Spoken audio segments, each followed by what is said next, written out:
अरे बाप रे मैडम जी, क्या कर रहे हो? ओह, ध्यान कहाँ है तुम्हारा? इडियट, तुम एक काम भी ठीक से नहीं कर सकते, बेवकूफ। सॉरी सर, जब मैडम जी आएगी तो मैं उनसे टकरा गया और गिर गया नीचे। मैं क्या अब करूं? भाषण देना बंद करो, चलो उठाओ इसे। Sorry. I am so sorry. सब खराब कर दिया। माया को देखकर भागी थी। इसे देखा क्या? अब इस किताब का हाल तो देखो। इसके अंदर के सारे बीच बीच के पन्ने बाहर निकल आएंगे अब। माया कहाँ गई? चेहरा देखकर खड़े मत रहो, जमा करो जल्दी। कहाँ से आ जाते? माफ कर दो, एक भी काम ढंग से आगे से ऐसा नहीं होगा।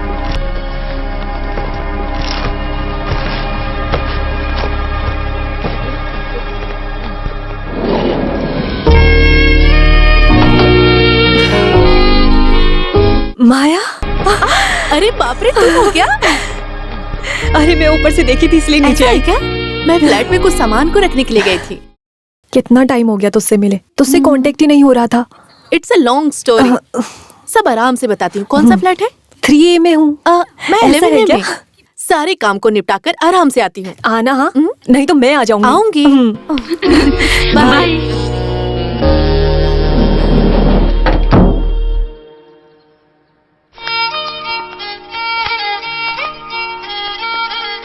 सर, आज एविडेंस देने वाली उस केस में आरोपी की बहन है। अरे वो केस के डिटेल्स के बारे में कुछ समझाया क्या?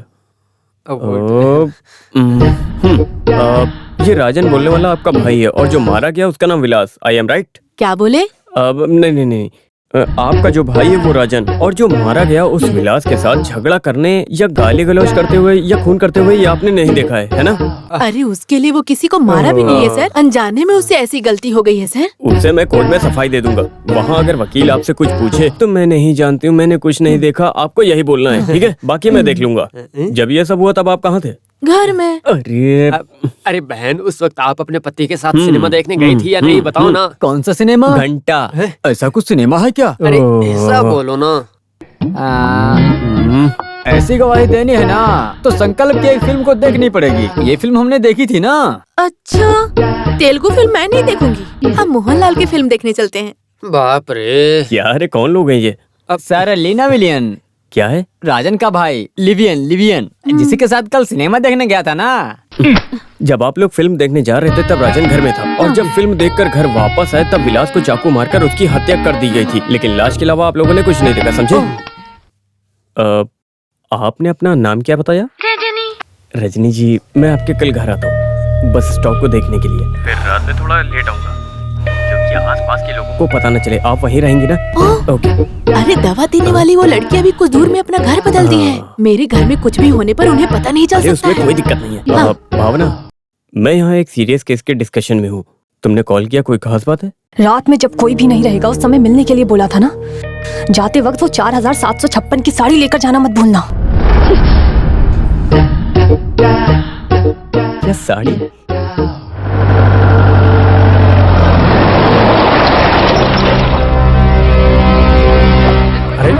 ये क्या चल रहा है? सर, सर बोलिए ना। सर, अरे सर क्यों नहीं? सर एक सर, सर बताइए सर, बताइए ना, बोलना पड़ेगा आपको। सर तो बोलिए, हमारी रोजी कैसे सर,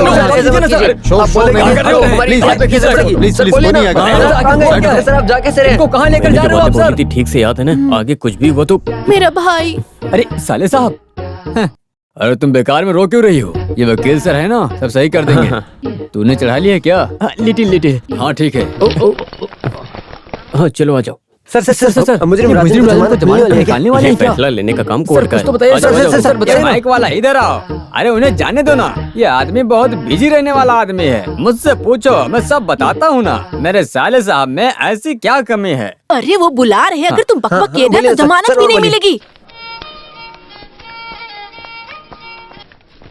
सर क्या है? मुझे जरा घर जाना था इस वक्त? नहीं, एक शादी में जाना था। जाते वक्त उसके लिए एक साड़ी भी खरीदनी थी, वो नहीं जा सकती इसीलिए। हाँ ठीक है। मैं उस साड़ी के बिल को कहीं रखकर भूल भी गया। फिर भी कोई परेशानी नहीं है। वकील ने ऐसा सुनने के बाद दुकानदार ने बोला कि वो बिना बिल के चेंज कर देगा। मैं जरा जाकर आऊंगा सर। ये जो बिल अमाउंट तुम बोल रहे हो वो 4756 रुपए में आएगा ना? हाँ ये आपको हाँ, कैसे बस पता चल गया, अच्छे से पता चल गया। चलो आ जाओ, आप भी आइए, अंदर आइए। जी। अरे पीछे क्यों जा रही हो? अरे काम होगा, तुम आ जाओ।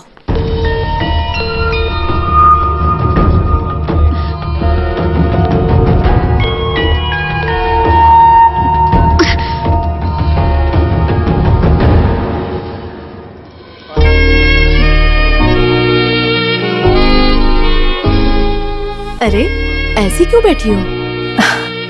माया, अरे तुम कब आई? दरवाजा खोलने की आवाज भी नहीं सुनी। मैं ऐसी ही हूँ, जब जरूरत पड़ी तो बिल्ली की तरह छुप कर आऊंगी। मनोज के साथ लफड़ा चल रहा है ना? नहीं, ये तो सिर्फ फोन में। अरे इसमें छुपाने या नकारने की ऐसी कोई भी बात नहीं है। तुमने पढ़ा नहीं क्या? आपस में जब तक विश्वास ना हो, वो लोग मरते दम तक विश्वास जताने का एक्टिंग करते हैं, और यही है शादी। इस बीच में शरीर के हवस को मिटाने के लिए वो लोग खुश होने का नाटक भी करते हैं। आपस में मिल भी जाएंगे, बच्चे भी पैदा करेंगे, उनका परवरिश भी करेंगे, लेकिन अंदर ही अंदर नफरत करते रहेंगे। मेरी जैसी अक्लमंद लड़की जब एक्टिंग से थक जाती है, ज्यादा दिन के लिए उस नाटक को रजामंदी दिए बिना छोड़कर आ जाती है अपनी खुद की जिंदगी में वापस। तो फिर तुम? हाँ, लीगली डाइवोर्स नहीं हुआ है। ये मर्द लोग कभी कभार एक चीप कॉमेडी बोल देते हैं। एक कप चाय पीने के लिए क्यों चाय पत्ती के बगीचे को खरीदे? कभी कभार उस मजाक को हमें नहीं सुनना चाहिए। अरे तुम्हें क्या चाहिए? कुछ भी नहीं चाहिए, पहले तुम्हारे घर को अच्छे से देख लो। तो फिर चलो। स्वागत है आपका हमारे चैनल। वो मेरा कमरा है। ताजा खबर से You are one? सिर्फ ये मेरा ही कमरा है, देख लो। होने वाले जॉर्ज की हत्याकांड में संबंधित राजन की तरफदारी लेकर कोर्ट में यहाँ जो हाजिर खिड़की हुआ है। वो मनोज और इसके बीच कोर्ट के सामने ही हाथापाई हो गई है। इस खबर को ये मेरी लेकर कुछ हमारे बुक्स। रिपोर्टर सुषमा जुड़ा हुआ है। अच्छा वो लगा? बताएगा आगे क्या बहुत ही हुआ अच्छा है। था। तो सुष्मित, आगे क्या हुआ था बताइए। हाँ, ये बिल्कुल नहीं है। इस चौंकाने वाली विलास हत्याकांड की तहकीकात शुरू हुई। राजन के तरफदारी में हाजिर हुए हाँ, उस और एडवोकेट ये मनोज भी। कुमार प्रोसिक्यूशन से पूछताछ करते समय उन्होंने अपना जुर्म कबूल किया है, जिसके चलते उनको फांसी की सजा हो सकती है। लेकिन जेल जाते समय आपस में बहस शुरू हो गई। उसके बाद रंजीत और वकील आपस में लड़ने लगे। धन्यवाद। उधर बालकनी है, यहाँ हम शाम में बैठते अभी हैं। इस घटना के संबंधित में कुछ सफाई देने के लिए एडवोकेट मनोज कुमार लाइन पर है। अब बताइए आगे क्या हुआ था। बात नहीं है, जमानत की उम्मीद में था। मुजरिम राजन के अंदर अचानक से जमानत नकार देने की वजह से मानसिकता का गुस्सा है। मैं केस को और अच्छे से स्टडी करके उस आदमी को जमानत दिलवा कर ही रहूंगा। मिलते हैं छोटे से ब्रेक के बाद। देख, ये चाय पत्ती का बगीचा खरीदने वाला ये है। वो कैसे इस केस को अच्छे से पढ़ाई करके प्रिपेयर करने के वक्त में और बातें सोचता है। जैसा तुम सोच रही हो वो रिश्ता बहुत पीछे छूट गया है। सिर्फ उसका पर्सनल लाइफ डिस्टर्ब नहीं है, उससे वो तुम्हारी जिंदगी पे भी असर पड़ता है।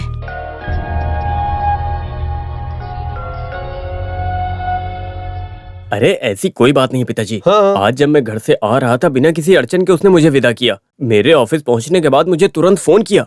उसके बाद बिना किसी बात के वो मुझे गालियां देने लगी। कोर्ट के अंदर भी मेरा हाल कुछ ऐसा ही था, जैसे इंसान पागल होकर तड़प रहा हो। तभी अंदर बुला लिया गया। इस लड़की को परेशान करके पता नहीं क्या मिलने वाला है भगवान। तो फिर माँ और बेटे दोनों मिलकर ये बोल रहे हो कि ये सब भावना की ही गलती है ना? मतलब वो जानबूझकर ये कर रही है। तो फिर एक साइकेट्रिस्ट से जाकर मिलाओ अपनी बीवी को, ठीक है ना? उसकी बीमारी क्या है वो ही बता सकता है। सही कहा, मैंने भी इस बारे में सोचा, लेकिन उसे क्या बता कर ले जाऊंगा? अगर इसका पता चला तो क्या वो आएगी? अरे मैंने सुना है तुम तो अभी जमीन का सौदा करने वाले हो ना? पेट को लेकर भूखे खड़े रहना, ये धरती जंगल को भी उथल फुथल करके छुपा कर बेचकर पैसा कमाना है तुझे। लेकिन इतने दिमाग की जरूरत इसमें नहीं पड़ेगी। आप कैसे इंसान हो, जैसे कि कोई एक विपक्ष पार्टी के साथ बात करने के जैसा। मुझे तुम्हारे बेटे पर पूरी तरह विश्वास न आने की वजह से तेरी बीवी ने बोला है वो झूठ है, उसे साबित करने के लिए मुझे सिर्फ तुम्हारा एविडेविट काफी नहीं होता है मनोज। इसकी सफाई मिलने जैसा एक सबूत लेकर आओ, तब खड़ा रहूंगा मैं तुम्हारे साथ। अरे कैसे समझाऊं इन्हें? मेरा बेटा सच बोल रहा है, कुछ भी झूठ नहीं है, मुझे विश्वास है। हो सकता है, लेकिन हमारे बेटे के लिए हम हैं। लेकिन हमारे अलावा ऐसा रिश्तेदार बोलने के लिए उस लड़की का कोई भी नहीं है ना। ऐसे में हमने इसका सपोर्ट किया तो उसका कोई नहीं है, ऐसा उस लड़की को लगेगा तो फिर अच्छा नहीं होगा। ऐसा हम नहीं कर सकते।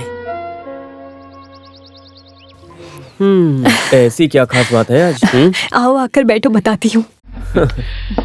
माया याद है तुम्हें, जो हमारी शादी में आई थी? ये हुई ना बात। अरे हमारी शादी में बहुत लोग आए थे, सब कैसे याद रहेंगे? अरे वो अलग है, मैं हमेशा उसके बारे में मनोज जिक्र करती थी। शायद मनोज तुम्हें याद नहीं होगा, मैंने बोला था ना मेरे हॉस्टल में थी। अरे ठीक है तुम बोली होगी, बताओ क्या बात है? वो इसी फ्लैट में रहती है। क्या इसी के अंदर?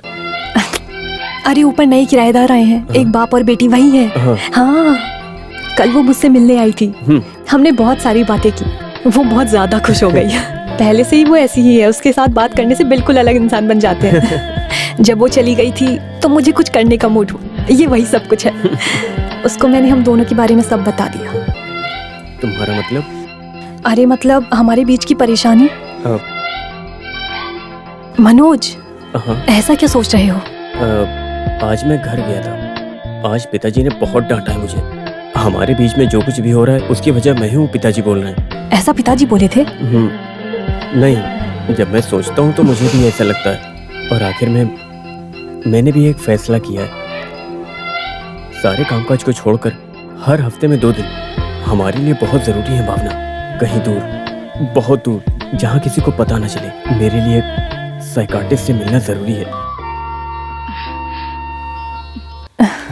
तुम्हें अपने साथ रखकर अपनी हर परेशानी को एक डॉक्टर से खुलकर बोलना। क्या कहती हो?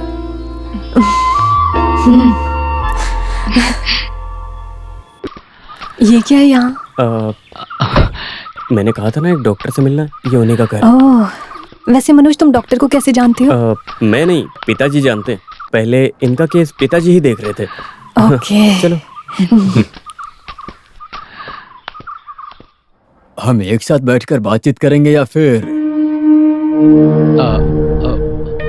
हम सब एक साथ ही बात करेंगे। हाँ, मेरी बात मानो तो भावना दूसरी दुनिया में है। भावना बिल्कुल नहीं चाहती कि कोई उसे परेशान करे। वहां रहकर देखते समय मनोज के कई सारे नाजायज रिश्ते हैं, भावना को लगता है। Am I right? ऐसे कुछ भावनाएं शुरू होने से पहले आपको मनोज बताए बिना आपके पीठ पीछे कुछ कर रहा है, आपको शक है। इस तरह महसूस होने से आपको कोई तकलीफ हो रही है क्या? मतलब सरदर्द या कोई डर? तो फिर यहाँ लाने के लिए आउटिंग, खुशी मनाना एक बहाना है। भावना, मैंने क्या सोचा था कि अरे एक साइको आर्टिस्ट से मिलना था तो मुझे खुलकर बता देते। तुम्हें नाटक करने की जरूरत नहीं थी। You are a brilliant actor. अरे भावना, मैं तुम्हें मरीज के रूप में नहीं देख रहा डॉक्टर हूँ। प्लीज, आपके ऊपर रखा हुआ सारा विश्वास यहीं खत्म हो चुका है। तुम एक साजिश और कविन पर्सन हो ये तो मैं जानती थी, लेकिन एक धोखेबाज भी हो ये मुझे आज पता चला। You are a real cheat. Bhavna, Bhavna please.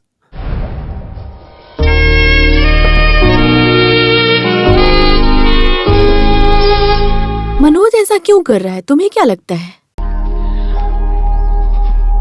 उसके नाजायज संबंध के बारे में तुम उसके पिताजी से बोली थी? एडवोकेट श्रीधरन नायर बहुत समझदार इंसान है। उस वजह से तुम उन्हें जो बोली हो वो नजरअंदाज नहीं करेंगे। इस बात को तुम्हारा पति बहुत ही अच्छे से समझता है। वो अपनी इज्जत बचाने के लिए कुछ भी करेगा। पति लोग अपने नाजायज संबंध के बारे में अपने दोस्तों से स्नैक्स और कॉफी के साथ इस बारे में बातें भी करते हैं। ठीक उसी तरह से पत्नी को भी जवाब ऐसे ही देना चाहिए, तब पता चलेगा कि कैसा फील होता है। तुम क्या बोलना चाहती हो? अगर वो लोग ऐसा कर सकते हैं तो क्यों ना हम भी वही करें? ये तुम क्या बोल रही हो? ये मुझसे नहीं होगा। I can't do it. तुम बेवकूफ हो। ऐसा करने को किसने कहा है? मनोज को ऐसा लगना चाहिए कि तुम भी किसी के साथ रिश्ते में हो। वो भी समाज के नजर में एक बहुत घटिया इमेज रखने वाला इंसान रहा तो मनोज तुम्हारे सामने सरेंडर हो जाएगा। उसके बाद उसकी जिंदगी में तुम्हारे अलावा कोई भी नहीं होगी। और यही मर्दों में साइकोलॉजी होती है।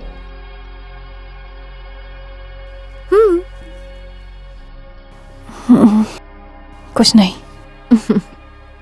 मैं चलती हूँ। इस किताब को पढ़ लिया क्या? Read it. You'll like it.